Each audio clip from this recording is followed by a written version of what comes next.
Hello everyone, welcome back to the 30-day no sugar, no salt challenge. Today is day 23, I think, yeah, 23, and quite a lot to catch up on during that time. I had a breakaway for a few days to the mountains, which is nice here. It's snow, we had lovely snow. But this was an extra challenge because that means I had to struggle to eat no sugar, no salt whilst on a holiday, kind of holiday. So I'll share a few tips with you how to do that. It's a bit tricky and people look at you funny when you're trying to find a menu with no sugar, no salt. It's a bit awkward. But I found it good just to be bold and just ask for things. So yeah, why not we just talk about that first. We're staying in a hotel for a few days. We're still allowed to do that here with the lockdown. It's the only things that are open here. So we thought, oh, let's go away for a few days. Stay in a hotel. I came prepared. I made my food flavourer mixture, which is basically pretty much everything in a bottle that tastes yummy that I'm allowed to have, like nutritional yeast. I don't know if I mentioned that before in my videos, but it's my new best friend. Nutritional yeast, you need to add quite a lot because it's not really very salty, but it's the closest to salt.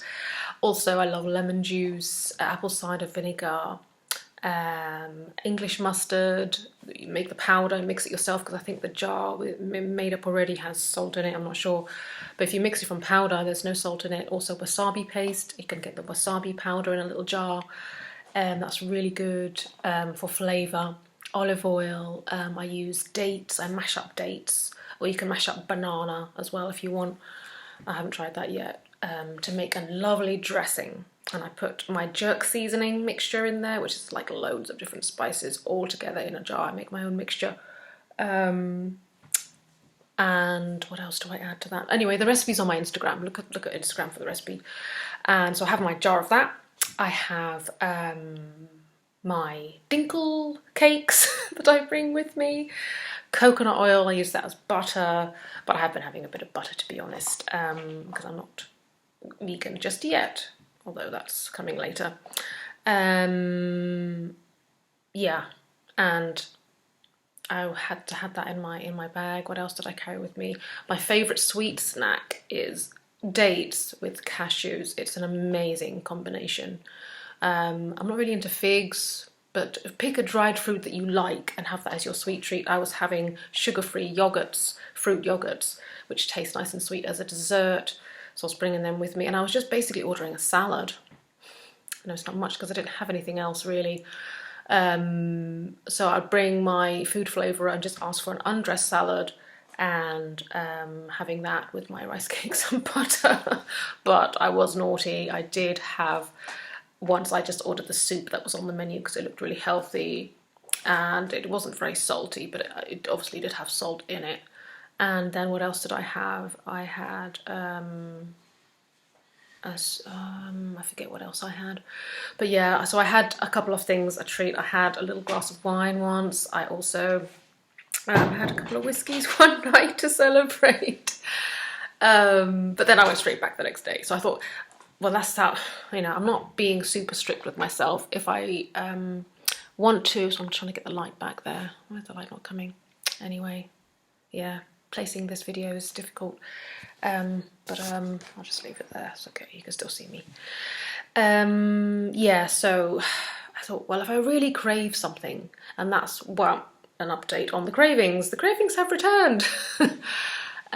So I'm up for having craving more for salty things because I'm a salty person, but I've been trying to talk myself out of the cravings.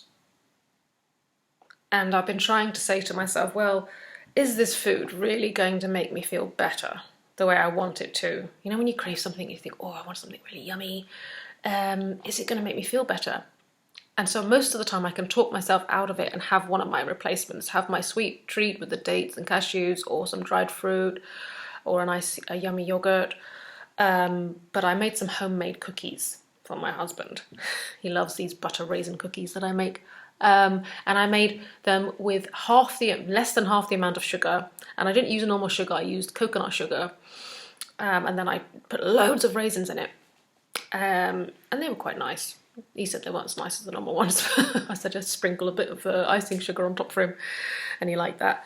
But I had a couple of those. I've had a couple of those, and it's fine. It's hard because I've been doing really well with the cravings because I haven't been hungry, but the hunger is now back, and so I'm doing more mental internal dialogue to try and curb the cravings.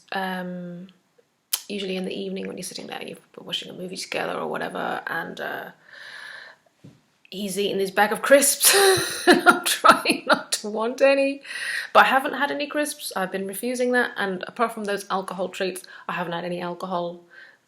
That's the first alcohol that I've had, so basically like 3 drinks in 23 days, which is a big achievement for me.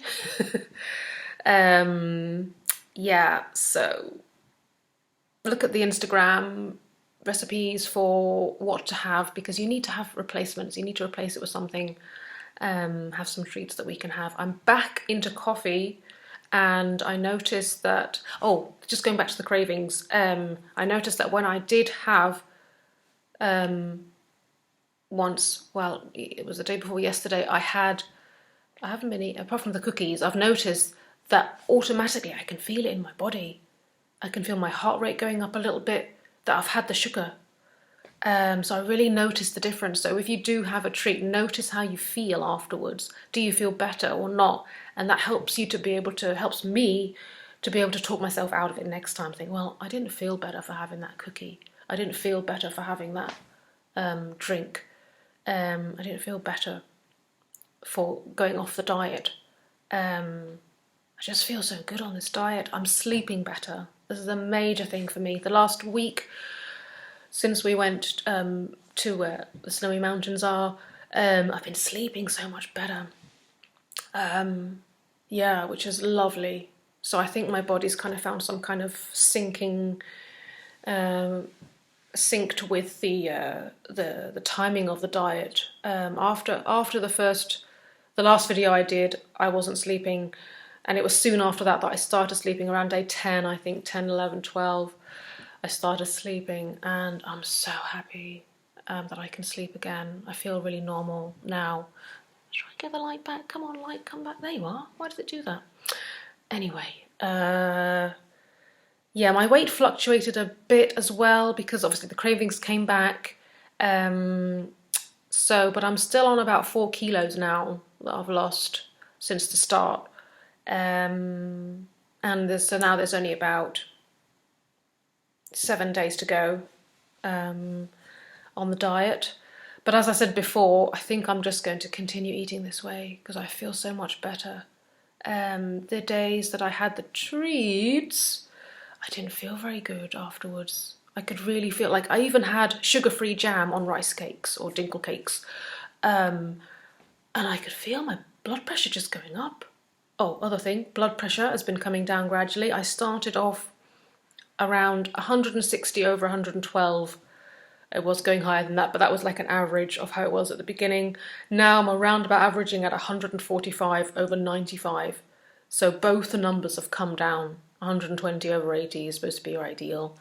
I'm not a huge believer in blood pressure, medically minded. Everyone's is slightly different.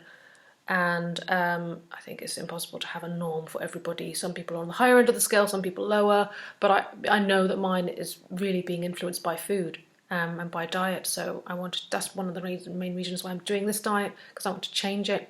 I want to lower it without having to take tablets. It's like the icing on the cake for me regarding health. And this diet really is the way really that I need to live for my body. I want to check out my other blog on natural health, because the next topic I want to talk about is not only diet and health, but I just forgot what I was going to say. I hate that when something's in your mind and it pops out of your head. Anyway, I'll come back if it's important. Yeah, so everything is just better. Yeah, what else have I got? My notes here. that's about it really for this update. Yeah, do Wim Hof for the headaches. The last week or so I've been waking up with a headache on this side, and I think it's, I do all the Chinese, I'm into all the Chinese meridian lines, acupuncture points and the meridian lines. This one here, I think, is kidney, that runs down the back of my head. I don't know if it's left or right kidney. You have the 2 kidney meridians running down the side of your head and into your neck. So it kind of feels like it's like in the back of my neck, the headache.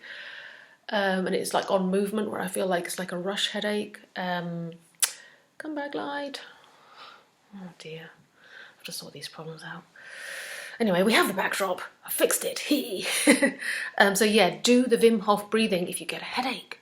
I've done it twice now, and you do the 30 rounds, 3 times. Sorry, 30 breaths, 3 rounds. Check out the tutorial in the previous video. I think I've got a link. Oh, I've got a link on the homepage to Wim Hof. Do the breathing. Oh, it's amazing. It just cures it. Oxygenate your body, people. No more headaches. So yeah, do that for the headaches, because they started a week ago. Other than that, I feel brilliant. I have more energy. I don't know how my tongue's doing. Sorry if I stick my tongue out at you again. Still there. Maybe less pronounced though. You can really see it there still. Anyway, that's going to be a work in progress, I think. Anything else? I can't think of anything else. Other than I have more energy, sleeping better, still losing weight. Jobs are good. Keep going, people. It's worth it. See you in the next video.